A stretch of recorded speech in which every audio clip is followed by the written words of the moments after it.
After 27 years of being incarcerated, John Bunn has been waiting for this moment to clear his name.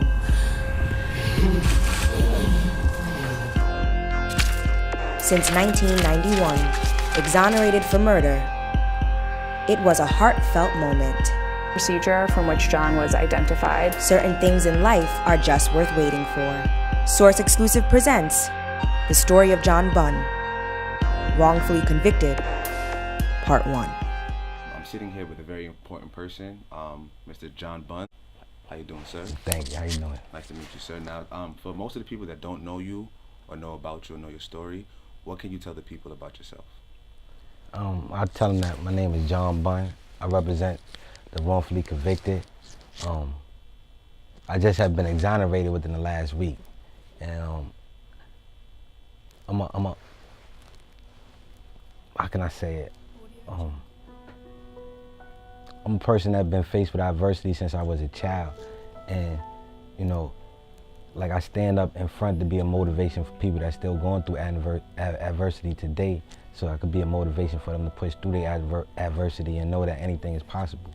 Let's start off with where you're from, like your background. Like, where are you from? I'm from Brooklyn, New York. Brooklyn, what part of Brooklyn? Crown Heights. I was born in 1976. I'm 41 right now. So I grew up in Brooklyn I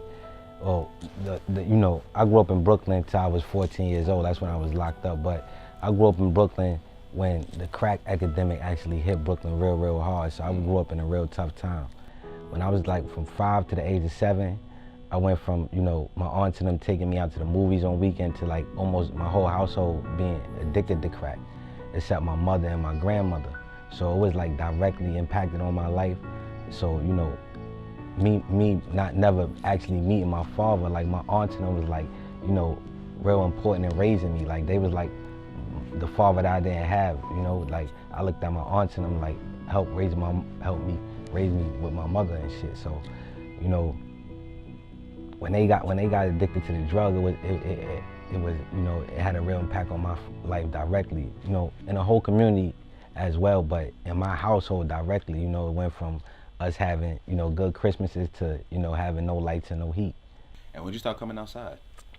Well, I started coming outside early because like on my block, at first, it was like a community where it was like, everybody knew each other. Okay. So, my mother worked a lot, like that's one thing that she always did. She always maintained a job when I was younger. Okay. So I was good in sports. Like I loved playing basketball and I was good in gymnastics, flipping and things like that. So I was one of the people that, like to come outside and play in a park. Like I lived directly across the street from a park, PS 335 between, it was the same mark between Utica and Rochester. And it was like, that park was like real famous for like basketball, and athletes used to come play in that park. Like athletes that I knew from the community at the time used to come play. So, we used to always be in the park till like late hours in the night.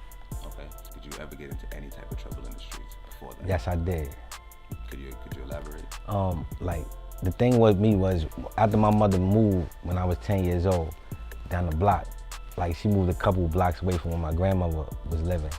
And at this time she was dating another man like that came into her life. And me and him didn't really get along. So during this time, I started venturing out like into the house because like I said, I never met my father. How old were you at this time?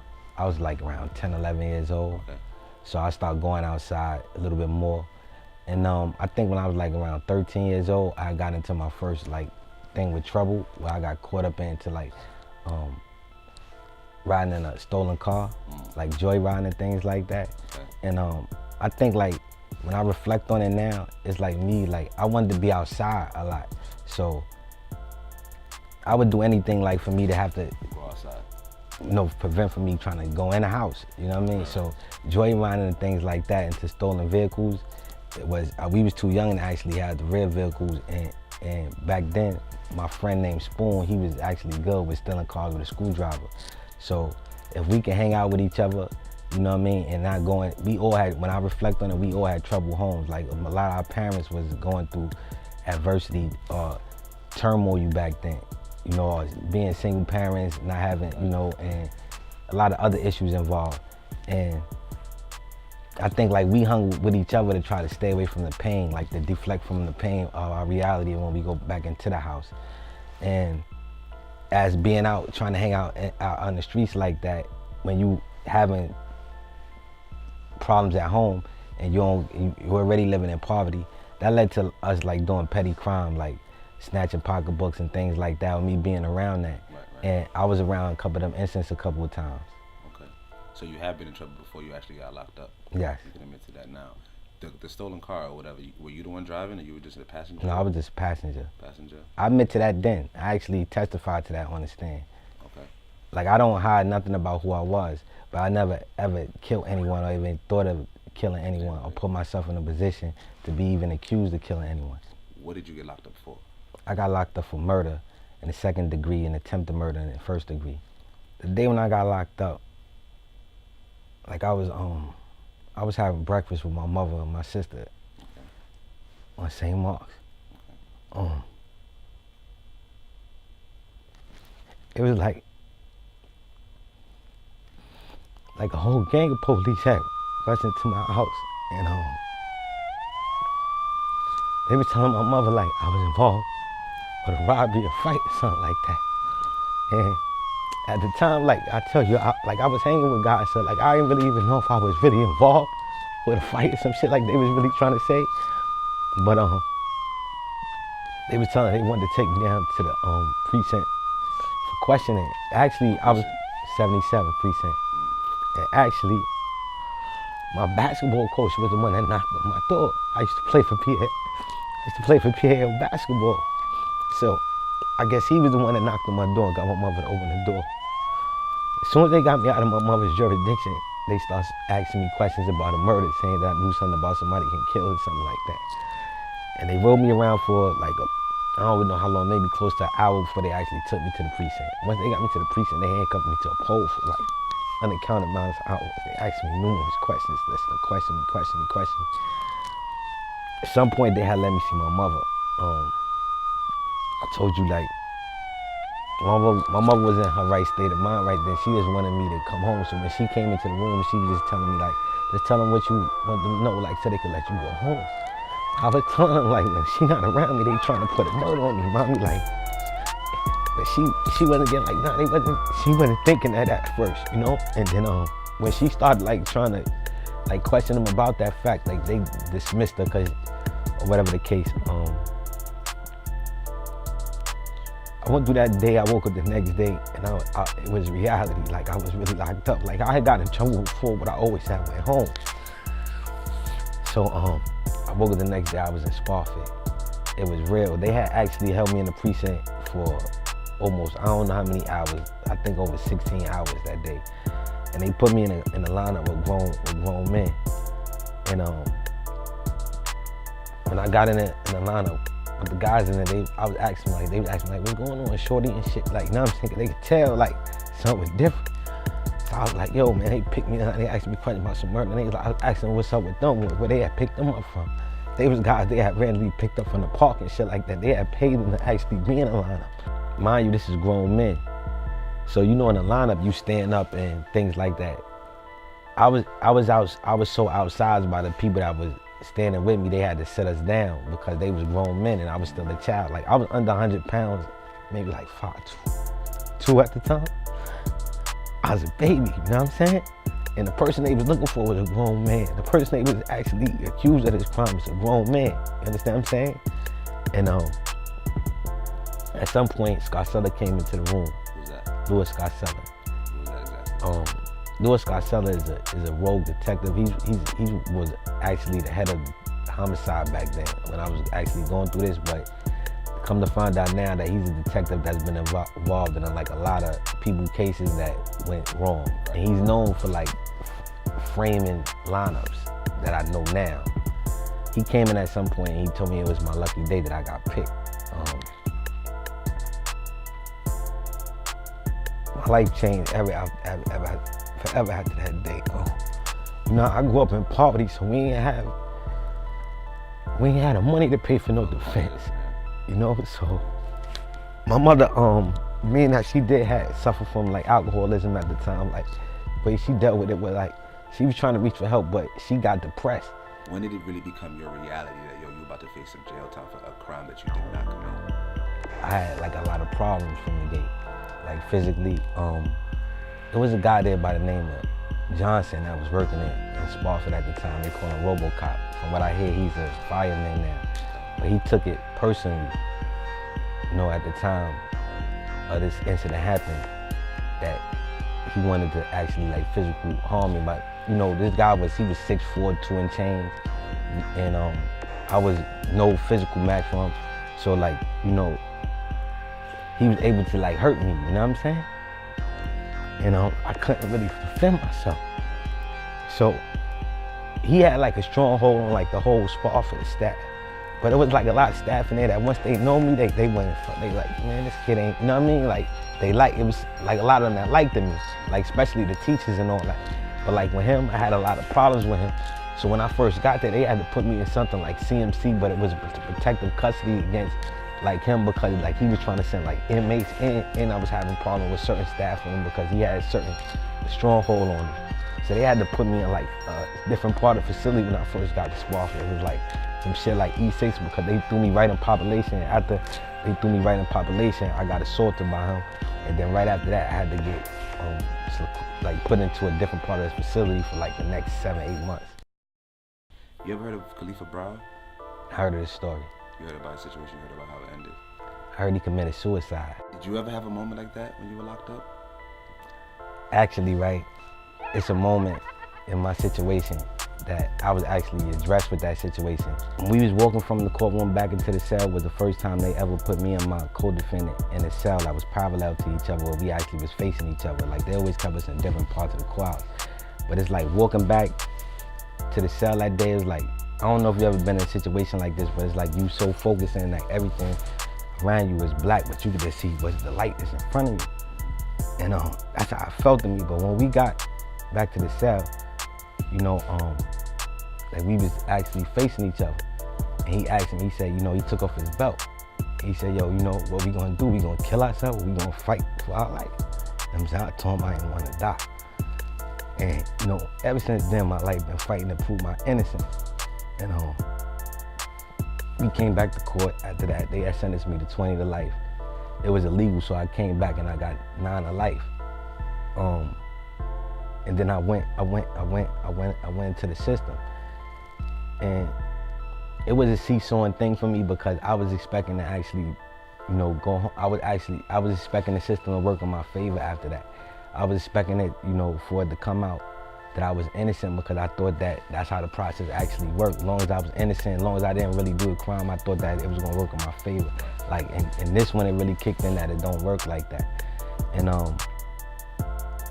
at trial, I made a statement to the judge, and I told him the same way, you know, basically the same way I feel then is the same way I feel now. Like, you know, I was sorry that somebody was a victim of a crime like this and that family had to suffer from a crime like this, but I'm not the one that committed the crime.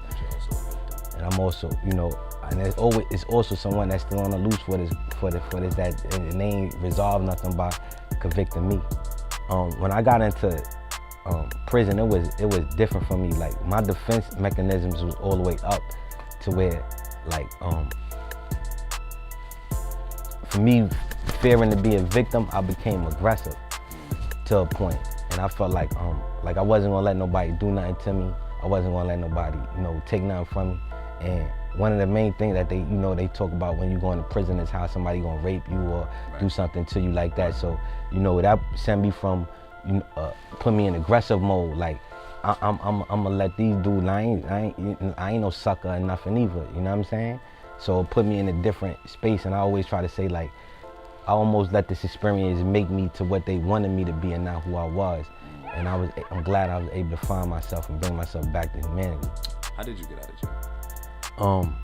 After I was shipped around the state, like through prison to prison, I landed in Elmira Correctional Facility.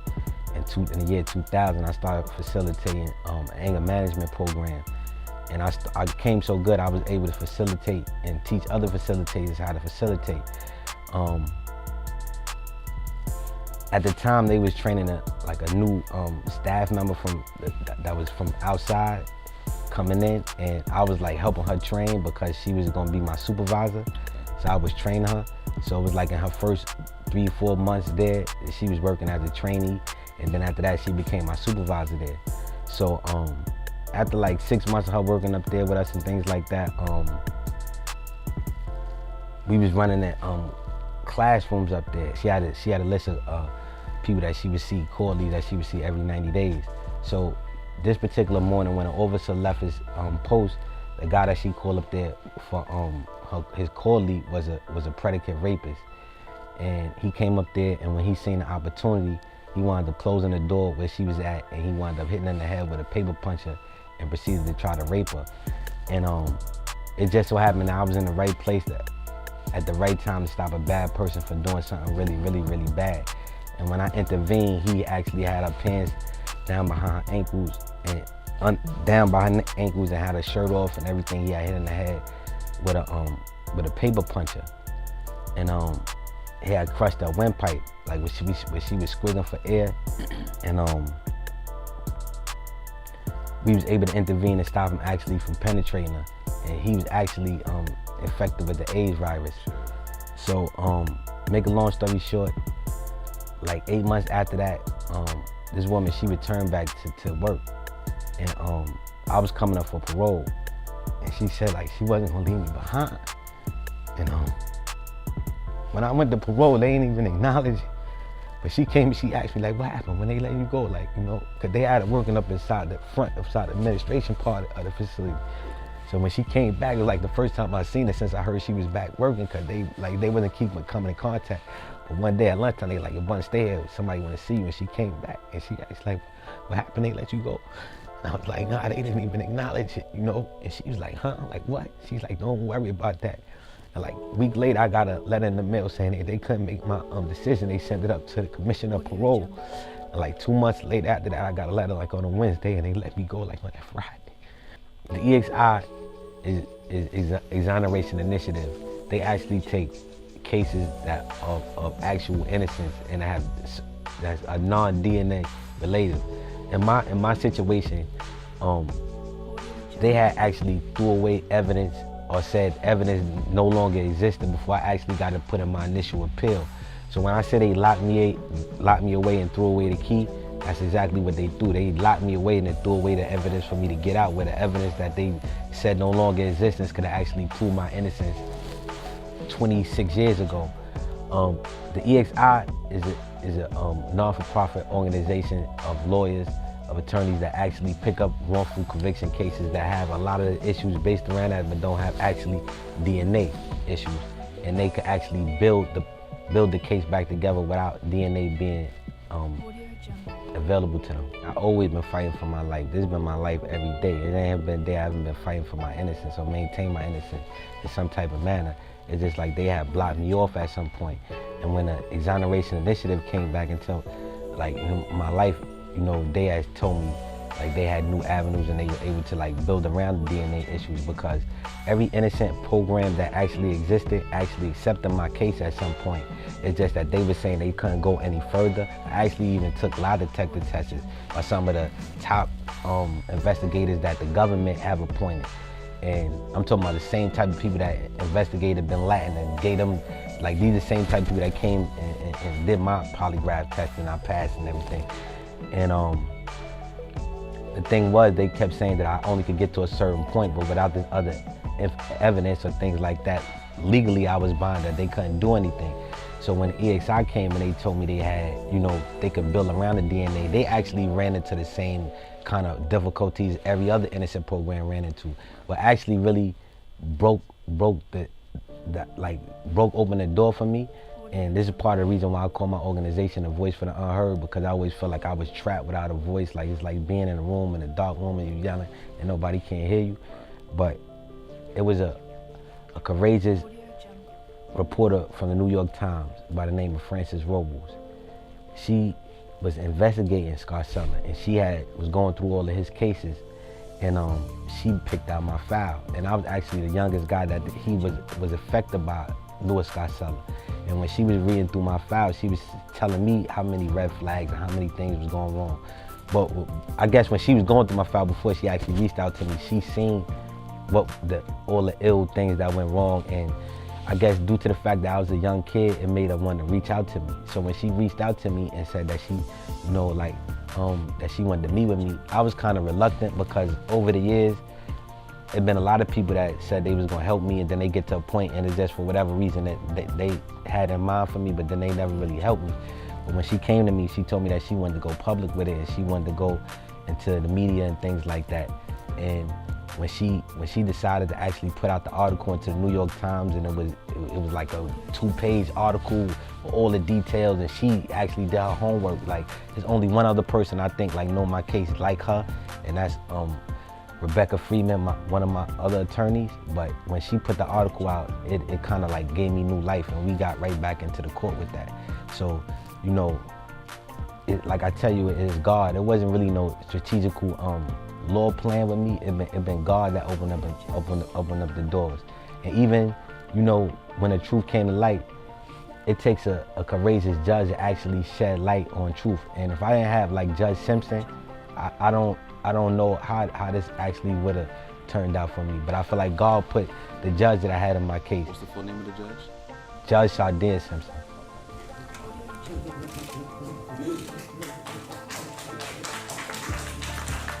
There were hugs of relief. The story of John Bunn, wrongfully convicted, to be continued.